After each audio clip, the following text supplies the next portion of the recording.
Studio आ रहा है।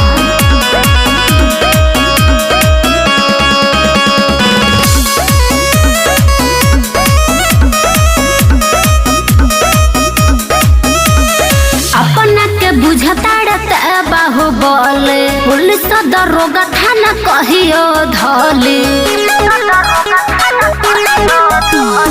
अपना के बुझताड़त बाहुबल पुलिस दरोगा थाना कहियो धले। तारा पीछे कांड करे वाला करते बा यारे करते बा। सुन रे पगली भैया मार के चलती चलते बा जरे वाला तो ही दवा जरते बा। भैया मार के चलती चलते बा जरे वाला तो सरवा जरते बा।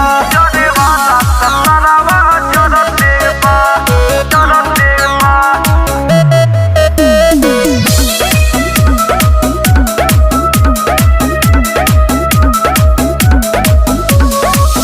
काहे बनावो ताड़ो दुश्मन जमाना के हव चमरान जे तू बड़का घराना का। ये तो बात सही कहली। बचपन के हई हम बड़ रंगदार रे दागेले सलामी हमके पुलिस थानेदार रे।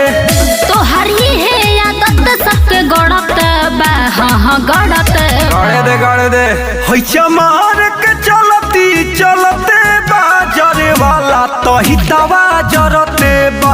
हैचा मार के चलती चलते बा जरे वाला तो सरवा जरते बा। जरे वाला तो सरवा जरते बा जरते बा।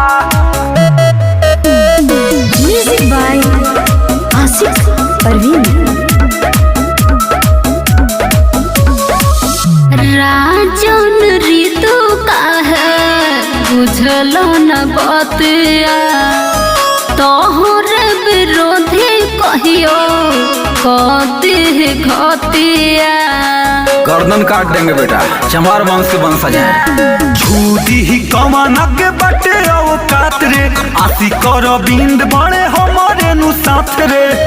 अब से पिंटू से सबके हु डरते बा यारे डरते बा। हैचा मार के चलती चलते बा जरे वाला तो ही दवा जरते बा। हैचा मार के चलती चलते बा जरे वाला तो सरवा जरते बा। जरे वाला तो सरवा जरते बा।